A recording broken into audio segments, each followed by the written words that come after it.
لیکن ایک مسلمان اگر رسول اللہ علیہ وسلم کا دامن پکڑتا ہے تو عیسیٰ کو چھوڑنا نہیں پڑتا، عیسیٰ کو لازماً پکڑنا پڑتا ہے، بدھ کو بھی سچا ماننا پڑتا ہے، کرسچن کو بھی سچا ماننا پڑتا ہے، زرتشت کو بھی سچا ماننا پڑتا ہے۔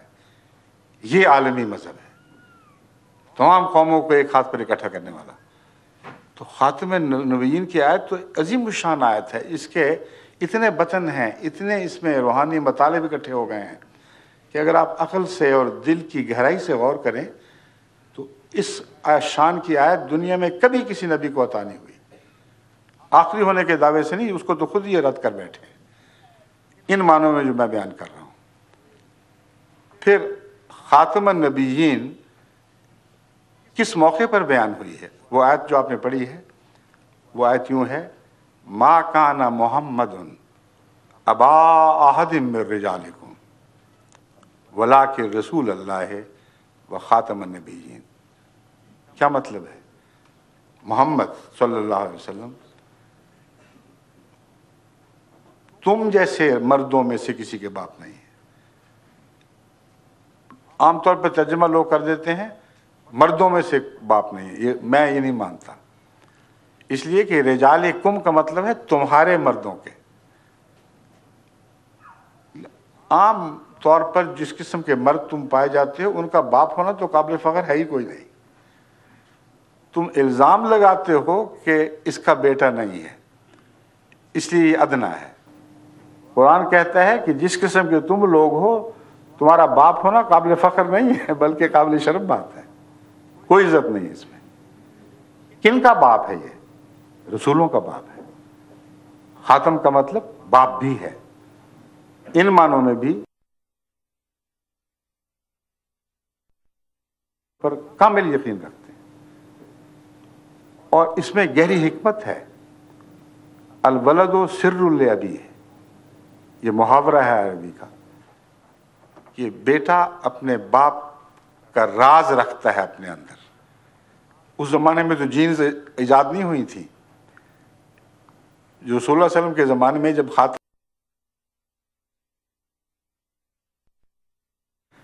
تو یہ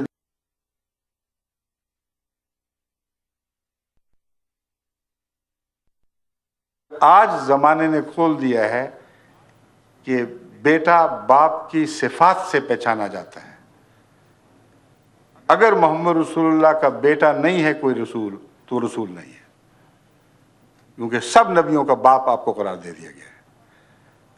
بس خاتم ان معنوں میں کہ اس کی تصویر آپ کو نبیوں میں دکھائی دے گی، ہر سچے نبی میں تم محمد رسول اللہ کا عکس دیکھو گے، اگر نہیں دیکھو گے تو وہ جھوٹا ہے۔ کتنا عظیم الشان معنی ہے خاتم النبیین کا۔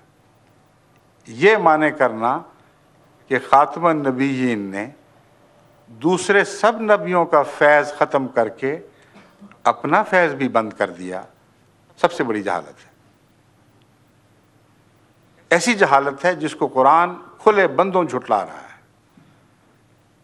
اب یہ بات تو سمجھ آ گئی کہ پہلوں کا فیض جسمانی لحاظ سے بھی ختم کیا، روحانی لحاظ سے بھی ختم کیا، اور حضرت صلی اللہ علیہ وآلہ وسلم ایک عالمی نبی بنے۔ آپ کی ختم سے نبی پہچانے جائیں گے، آپ کی تصدیق سے پتہ لگے گا کہ کون نبی ہے جس کی ادائیں آپ سے ملتی ہیں وہی سچا ہے، جس کی ادائیں مخالفانہ ہیں وہ سچا ہو ہی نہیں سکتا، کیونکہ سب نبیوں کے باپ ہیں آپ۔ اب اگلا سوال یہ ہے کہ آپ کا کوئی اپنا روحانی بیٹا بھی ہوگا کہ نہیں، یا وہ بھی ختم کر دیا؟ سب کے فیض ختم کیے، اپنا بھی ختم کر بیٹھے تو ہاتھ کیا آیا دنیا کو؟ اس سے تو پرانے ادنا ہی کافی تھے جن کا فیض جاری رہتا۔ قرآن کریم فرما رہا ہے کہ حضرت صلی اللہ علیہ وآلہ وسلم سب نبیوں کا فیض ختم کر کے اپنا وہ فیض جاری فرما چکے ہیں جس میں کسی انعام کی کمی نہیں ہے۔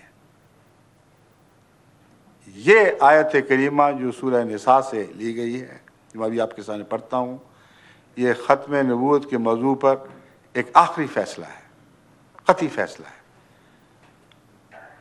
سورہ النساء میں یہ آیت ہے، وَمَن يُطِعِ اللَّهَ وَالرَّسُولَ فَأُولَٰئِكَ مَعَ الَّذِينَ أَنْعَمَ اللَّهُ عَلَيْهِمْ.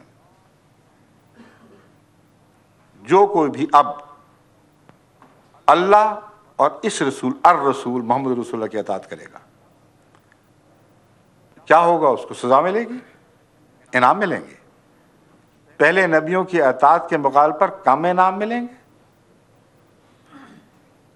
یا کم سے کم وہ تو ملیں جو پہلے نبیوں کی اطاعت سے ملتے رہے مگر شان میں ان سے بڑھ کر. یہی دعویٰ یہ آیت کریمہ کر رہی ہے. وَمَن يُطِعِ اللَّهَ وَالرَّسُولَ، جو کوئی بھی اللہ کی اطاعت کرے گا اور اس رسول محمد رسول اللہ صلی اللہ علیہ وآلہ وسلم کی اطاعت کرے گا، فَأُولَٰئِكَ مَعَ الَّذِينَ أَنْعَمَ اللَّهُ عَلَيْهِمْ. اب صرف یہی لوگ ہیں جن کو اللہ انعام عطا کرے گا، باقی سب کی چھٹی ہو گئی. خاتم کا مطلب غیروں کے چشمے بند، اپنا جاری. اب فیض لینا ہے تو اس کے پیچھے لگو. اور ساتھ فرمایا وہ کون لوگ ہیں جن کو انعام ملے گا، لسٹ بیان فرمائیے. من النبیین، یہ قرآن کے الفاظ ہیں، نبیوں میں سے ہوں گے یہ لوگ. والصدیقین، اور صدیقوں میں سے ہوں گے. والشہداء، اور شہیدوں میں سے ہوں گے. والصالحین، اور صالحین میں سے ہوں گے. وحسن اولئک رفیقا، اور یہ ساتھ جو محمد رسول اللہ کی غلامی سے ملے گا یہ سب سے اچھا ساتھ ہے، اس سے اچھا کوئی ساتھ نہیں. تو انعام کی لسٹ تو وہی ہے، مگر حسن اولئک رفیقا نے مرتبہ اونچا بیان کر دیا. اب تم پرانی امتوں میں کہاں رفیق ڈھونڈتے پھرتے ہو؟ حسن اولئک رفیقا. اب رفاقت ڈھونڈنی ہے تو محمد رسول اللہ کی امت میں آپ کے غلاموں میں پیدا ہونے والے نبیوں، صدیقوں، شہیدوں، صالحین کی رفاقت ڈھونڈو. اس سے بہتر رفاقت نہیں مل سکتی. اتنی واضح کھلی ہوئی آیت کے بعد آیت خاتم النبیین کا یہ ترجمہ کرنا کہ آپ نے سب نبیوں کو ختم کیا سوائے عیسیٰ علیہ السلام کے، اور سب کا فیض ختم کر دیا، ساتھ اپنا بھی ختم کر دیا. اب اس امت میں کوئی نبی آپ کی غلامی میں بھی پیدا نہیں ہو سکتا. قرآن کا دعویٰ کیا ہے؟ غلامی میں پیدا ضرور ہو سکتا ہے مگر صرف نبی نہیں.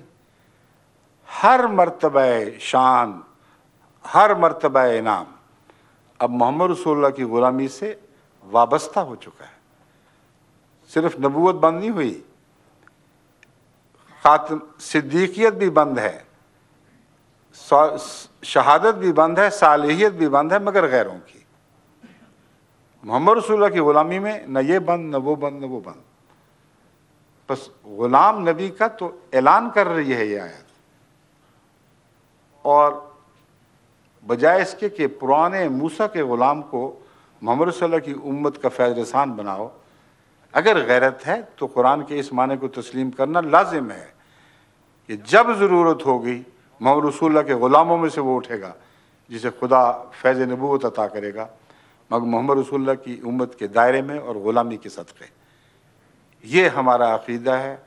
اگر یہ نعوذ باللہ من ذالک حق کے رسول ہے تو پھر اس عتیق عقیدے کو پکڑے رکھیں کہ محمد رسول اللہ کی امت میں تو سب ناکام ہو جائیں گے، موسیٰ کا غلام ڈھونڈنا پڑے گا، نیا قرآن لے کے آئے گا، یعنی دوبارہ قرآن نازل ہوگا، اور آخری فیض رسان جو دنیا دیکھے گی وہ عیسیٰ علیہ السلام ہوں گے.